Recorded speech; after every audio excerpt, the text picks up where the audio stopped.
Microsoft, and I work on data center chip architecture systems, hardware, software, co-design, and workloads mapping.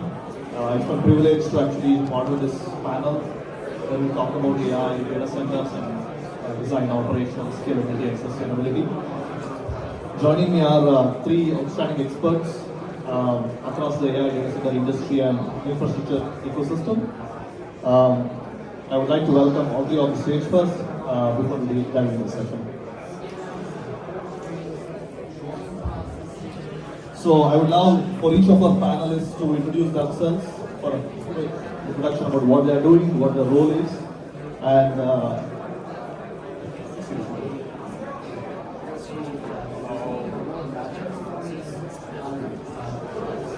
right, what the role is and what AI data center stack they are associated with, and then they'll kick off the discussion.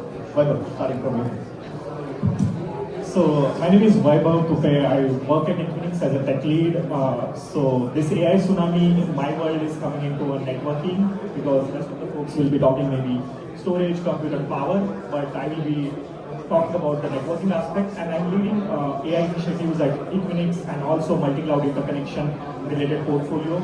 And I will hand it over to Abhishek. Thank you, Vaibhav. Hello, everyone. My name is Abhi. Our company is called Fluence. I'm more focused on the cooling, energy, and facility control side. My background was in liquid cooling, direct-to-chip, single-phase immersion. What we do today is mostly autonomous controls for the data center industry, energy management and facility operations. But really excited to be part of this panel and out to this. Thank you. Vishwakshi here, AI systems engineer. I'm probably the most different one on this panel. I'm more upstream power generation. So I work on two things, commodities trading, so power and gas, Texas, Virginia, for a hedge fund. Basically our job is to predict where the power prices are going to go. And the second one is probably more valuable for everybody over here is how do you model load forecasts for power generation units to predict the AI data center load. So we'll talk about that a little bit more. Awesome. Yeah, thank you everyone. Thank you, Abhishek and Vish. So let me quickly set the stage for today's discussion. Our panel is titled AI Tsunami, Transforming the Modern Data Center. The word tsunami is not even an exaggeration in my opinion. It's here, it's crashing, right? So just with the premise, generative AI has been flipping the data center mass in the last few years, right? So we are going from 10 to 50 kilowatt racks to talking about 150, 300, and even 600 kilowatt racks, and potentially heading towards 1 gigawatt AI blocks. On the AI model side, with reasoning models in the picture, we are talking about 100x compute growth, right? So at this rate, you cannot just pack more fans or think about just denser compute racks. You have to think everything from scratch. Redesigning the entire vertical stack, starting from silicon, interconnect, power delivery, cooling solutions, and how do you even connect this to the grid. So for the next 20-25 minutes, we'll try to peer down into every layer of this vertical stack and try to challenge the existing assumptions, expose the trade-offs of how the modern data centers should be designed, and try to even map how we should stay afloat in this AI tsunami, right? So that's the premise of this discussion. So starting with the first segment, which I'm calling it as silicon, copper, and glass, which are the fundamentals of the AI stack. So we don't have one of our panelists who was supposed to join from Meta, but I'll still open up the question and anyone can take this. On silicon and architecture side, which is the bottom layer of the stack, people have been building SX apart from GPUs. I mean, there is GPUs like NVIDIA GPUs, AMD GPUs, which are racked up in our data center racks, but Microsoft, Meta, Google also have been diversifying and building their own hardware software ecosystem, right?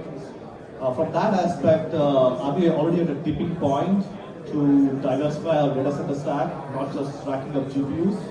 And are we even ready to build that ecosystem from power side, from hardware software co-design perspective, and even from interconnect perspective? So I'll open up the floor and let everyone chime in on this one. I guess I'll go first. So there was a time where you could predict or you would have to build new silicon for new applications. Now with, as everyone knows, there's different types of AI models that run better on different silicons. There's TPUs, FGPUs, there's obviously AI chipsets that have CPU and GPU on the same chipset. So now there's something interesting. You have optionality. You don't have to run your AI workload on the top silicon. That's really interesting now. What that means is you don't have to buy the latest and greatest, even if there might be some vendors here that might sell you the latest and greatest. So you have optionality. The problem is how do you configure your workload for that silicon is a big problem, and that's where you might need expertise, or you guys might be able to figure it out yourself. So even though you have optionality, it doesn't solve the problem, which is how do I get it up and running? And even if you do have different silicon, where do you buy it? Supply chain, I know we're going to hit that. So just know you don't have to buy the latest and greatest. These AI models can run on other silicon, but getting it configured, setting up is still the verdict's out there. Yeah. So to just add to that, so just want to give an analogy. So silicon, you can think of the brain, and interconnection which sits on top can be a nervous system, because you can have your. I think nowadays every company is a multi-cloud footprint company, not a company who has all the workload in the single cloud. But that is where, as Abhishek mentioned, when we have all your infrastructure across these different clouds, how do you connect this workload? How do you do the data movement, right? Because in the AI wave or AI tsunami, the model can be trained in one location. The inference can happen in some other cloud. And after the inference, the solution or the responses can be saved in something other place, right? But do you want to do this over the public internet? No, right? Maybe some of the use cases or the criticality, you need to control the latency aspect. And that is where the private secure interconnection can be your networking infrastructure. And that is also becoming a crucial part of the AI stack. Absolutely. Yeah, I think two great points. So, yes, in my opinion, scaling AI compute has the optionality to think about other diversified options. On top of that, if you don't have an ecosystem readiness to adapt to these different options, you could have fragmentation, or it could risk vendor lock-in or standard infrastructure, right? So that's a great point you brought up today, and just another point on what you brought up about and me and him were talking before the panel. You could train an AI model in Denver, and the weights and biases of that model, right? That's how transformer models are trained. You go run that on a different type of silicon. How did people transfer that data in the olden days? They would put it on trucks and transfer that. How do you guys do it quickly right now? Yeah. So the very good point. So in earlier days, as Abhishek was highlighting, you have to put your all the memory, whatever big thing in the truck and get it shifted to the data center or the cloud provider. That was the thing. And now, if you see, I think one of the way we are solving right now, recently we have launched last year one solution which is multi-cloud interconnection. How you connect without ordering in hardware or something, just a software layer. Basically, you can think of the virtual router, right? Where you want to move some petabytes of data from one cloud to another cloud. You just spin up a virtual router. It is just a software router, and you just configure what is the source cloud provider, what is the destination, and done within a days, within hours, you get moving data required for model training from one location to other location. makes sense, yeah. Thanks, Vaibhav. So before we touch upon the next topic, I quickly want to ask one more question on interconnect. So traditionally we have been thinking compute and storage as the first class citizens. With large AI models now, should we start thinking interconnect as the first class citizen? Yes. So that's exactly the point here. When you design your AI stack, you have to know the interconnection strategy also, because how the location or where your AI workloads will be, and then design your interconnection or networking stack. And that is also becoming a first-class citizen when you design your end-to-end AI stack. Yeah. Okay. Awesome, yeah, thanks for those insights. So let's jump to the second topic, which is more interesting and cooler, which is called as power blocks and liquid cooling. How do we scale the actual physical plan? So in Q4 2024 alone, hyperscalers dumped in billions of dollars for AI hardware, specifically power delivery, right? So pouring power into these GPU shelves is one part of the story. But in fact, the real interesting question is how do we deliver this power into these shelves securely and also remove the heat efficiently so that they don't become the choke point. So question to you, Vish, is if you are thinking about megawatt campus power scaling and power architectures, and even potential towards 1 gigawatt data centers, how do you even think of delivery of this power? Should we think of behind the fence substations, or do you think our existing power grids can still deliver this huge power demands and still be able to scale into these large data center clusters? It's a $1 trillion question. So you need substations, you need transformers. But I'll tell you guys, do you know how many data centers are in how many gigawatts of data centers are in the US right now? In gigawatts? It's between 35 to 50 gigawatts. In the next 5 years, that number is about to double. That's going to be about 50 to 80, 90 gigawatts is coming out. For reference, that's about 40 to 50 new nuclear power plants that need to be built in the next 5 years. Just think about that number. And to serve that load, you have combined cycle power plants, which is the utilities that are running it. Then there is simple cycle, then there's battery, then there's solar, then there's wind, then there's coal. You need every single one of them to generate the electron you need to serve these AI workloads. And we are not even close to what's about to happen when the Rubin architecture and NVIDIA comes around. So to answer the question, I think a very good model to replicate would be China. They are building everything, left, right, and center. So I want you guys to Google after this and look at the power generation capability of US and Canada and Europe, and then go look at what China's done. Combine all the G20 countries without China, they still beat us by 100x in the last 20 years. That's how much power they're building. And we're going to need to build everything. Just want to add one more stat which we were discussing before pre-panel discussion. Right now, the US powers, whatever the power consumption in US completely, out of that, the data centers are consuming close to double digit, not double digit power. Around, if I say correctly, 7 to 8% of the US power is used by data center. But in next few years, it is going to be 12 to 15%. So just to put in a different perspective here. Absolutely. Just to add to Vish's point, if you take training as an example, it takes days or even months to train large language models on these data centers, right? So from data centers building perspective, now you have to think about CapEx. Should you think about long-term resiliency or short-term ROI? How do we balance this? How do we find a trade-off saying, okay, should I invest more in power delivery or versus, okay, I need the training of AI models to be done faster. So let me think about short-term ROI like battery-packed storage systems or even in-house turbines, generators. Let me find a shorter-term solutions and go with that, and then maybe think of long-term resilience later. Is that the right strategy? Yeah, that's exactly what XAI Colossus is doing, right? Like they brought multi-grids, diesel generators, backups, they connected to natural gas.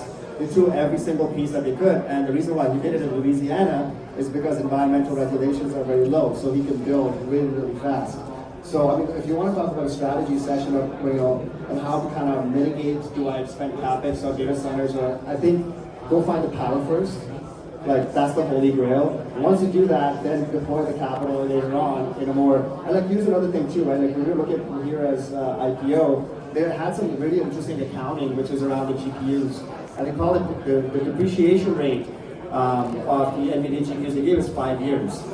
Everybody on this panel knows the NVIDIA depreciation of that hardware is less than, it's about 2 years. So on a rotation basis, I would say like you want to deploy capital on a 2-year basis right now would be more safe, but you got to go find power first. That's a great point. Yeah, find the power first and then think about optimizing those capex. Yeah, perfect. So the next question on the similar segment is a cooler topic on the cooling techniques. So yeah, with 150 to 300 kilowatts, in my opinion, direct-to-chip cooling should be default going forward. But Vish was talking about 600 kilowatt Rubin racks, which is coming probably in 2027 and so on, right? So are we already past the tipping point that we should be thinking beyond direct-to-chip cooling, like I don't know, immersion cooling, new fancy cooling solutions, in-facility support for cooling solutions. Is that strategy we should be thinking about? Is a question for Abhishek. Yeah. When it comes to thinking about what type of cooling architecture that's future-proof, it's a holy grail question, right? And there's many liquid cooling vendors here today. Single phase, double phase is something that people are looking into. What's interesting now is once you get access to power, and once you have your supply chain, and once you can build it, you need to be able to get all the interconnect of cooling. So it's not the cold plates that you should worry about.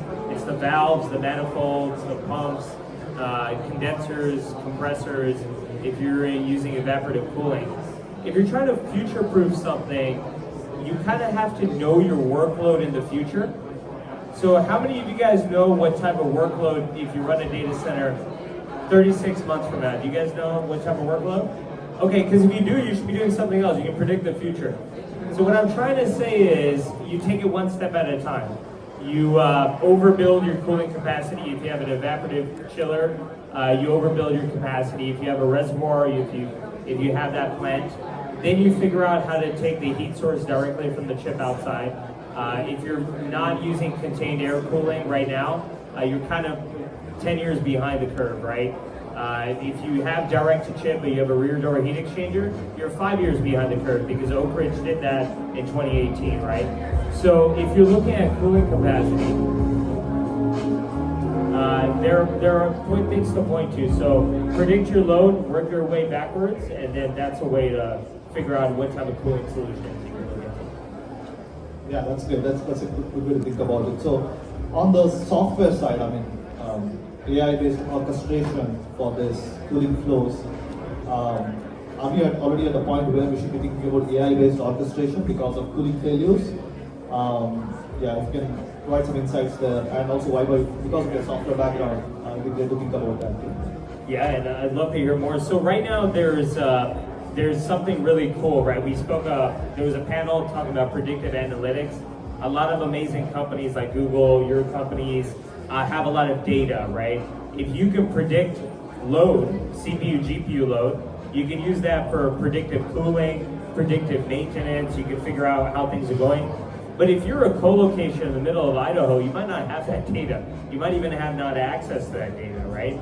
But maybe if you are part of the full value chain, like maybe Microsoft or Google, you have that data, and then you can share that data with your power companies, your cooling companies, your virtual power plants. The companies that can exchange data from silicon to interconnect to power cooling to glass, they're gonna win.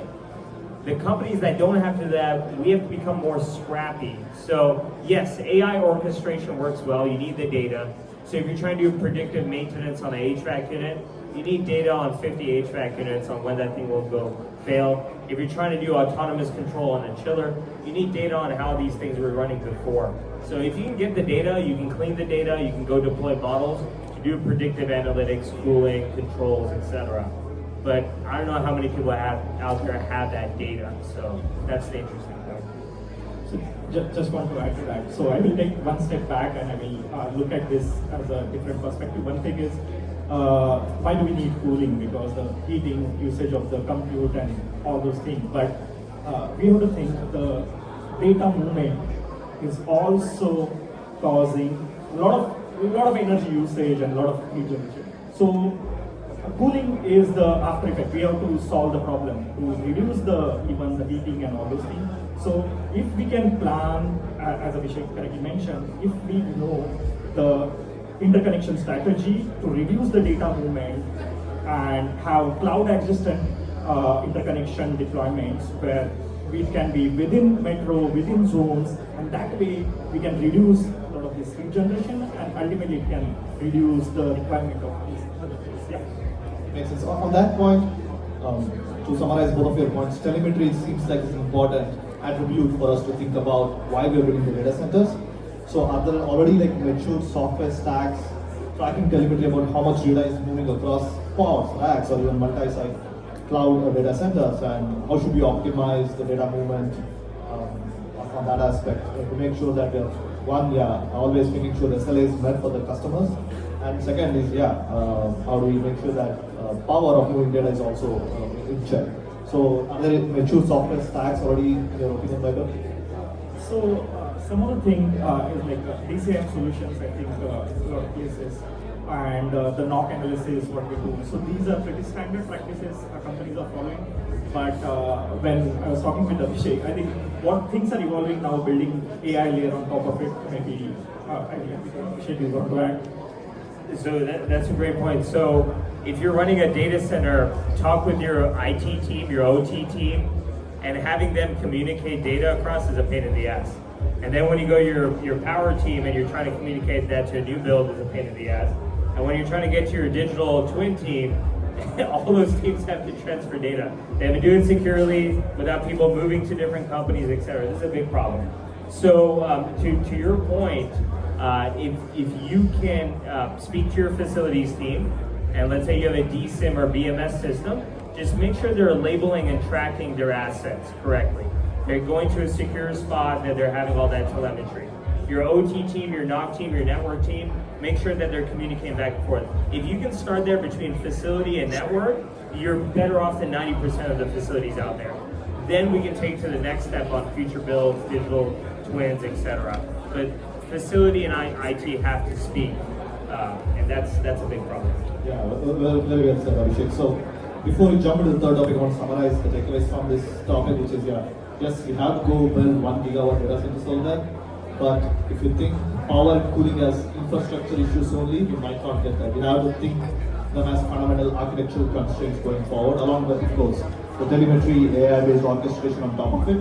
But of course, we have to optimize cost and complexity involved in this to make sure we strike the right balance between the long-term resiliency and short-term ROI is the key takeaway for me.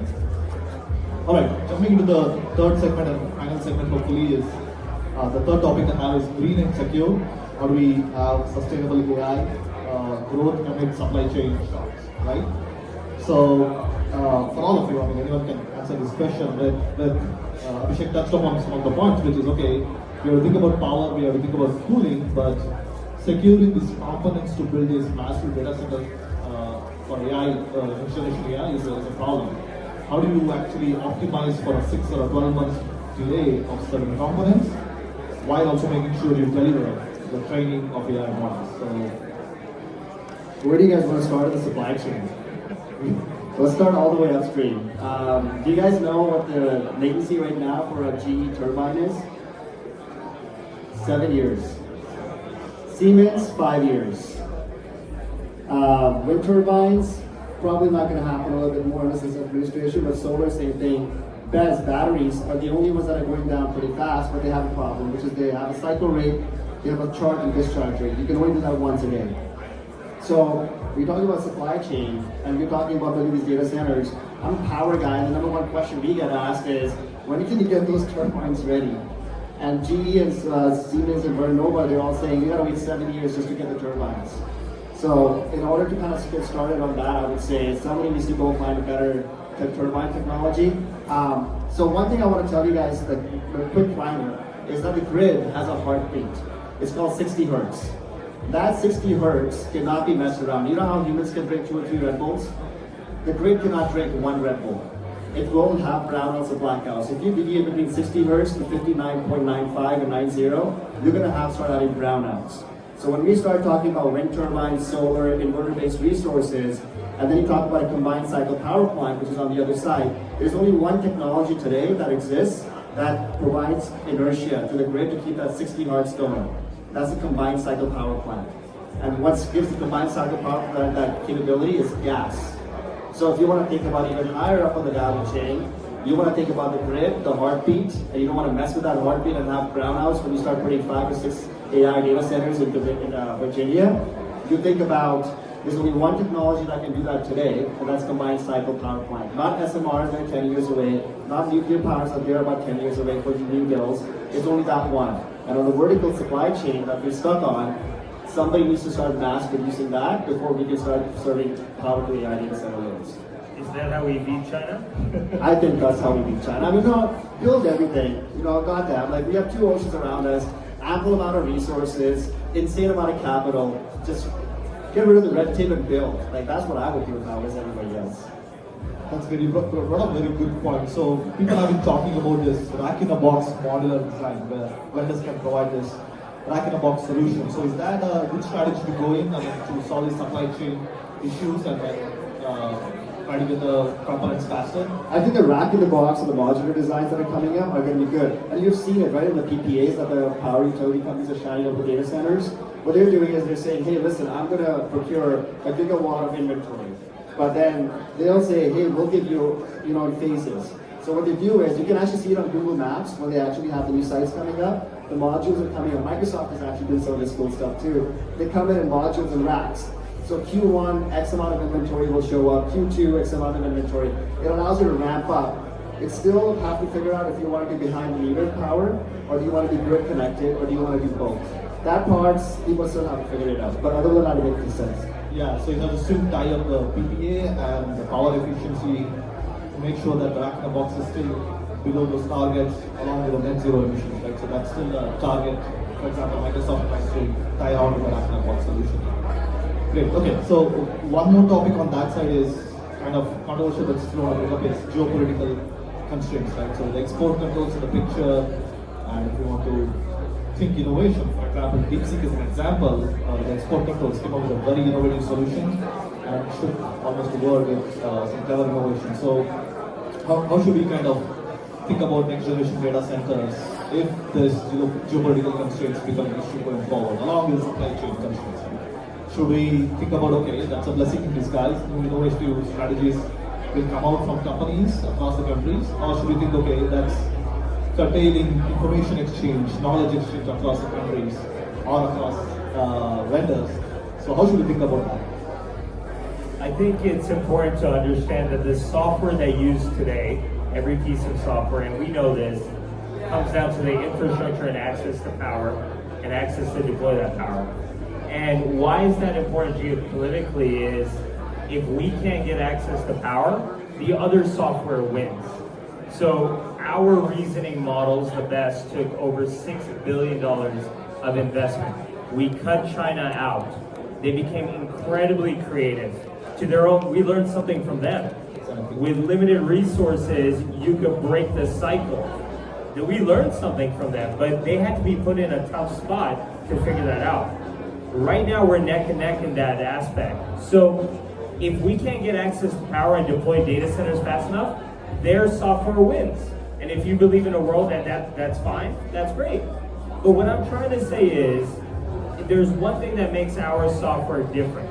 It's you can talk shit about our leaders here. Our chatbots allow us to do so. Those chatbots don't. So there's Hugging Face. You can go on Hugging Face right now, download DeepSeek.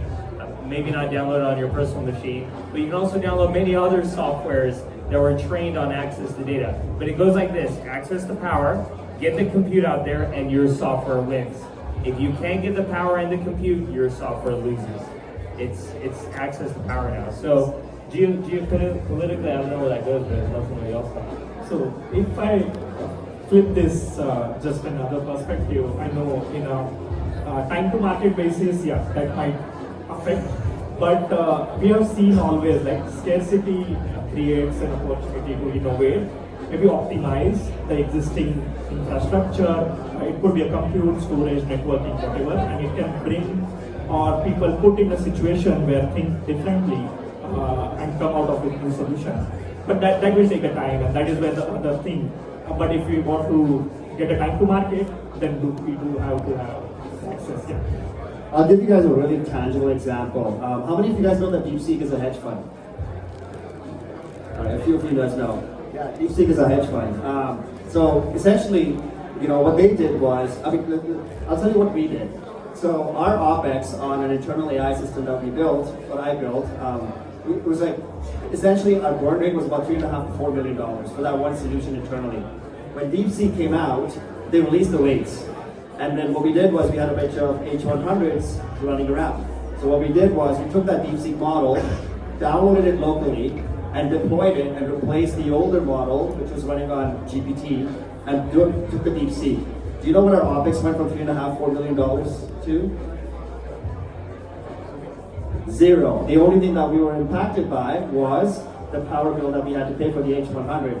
That's the power that we're competing with from these folks over there. And most people don't know this, but the Chinese AI engineers are top of the line. And if you look at the DeepSeek engineers that are on there, they're not graduates from here. They're from Chinese universities. They're all homegrown now. They are talking, they're hungry. Talk about geopolitical, I would say, get those AI engineers and people like, Vinay and the folks on this panel, give them some toys so they can build and show the world that US is the leader.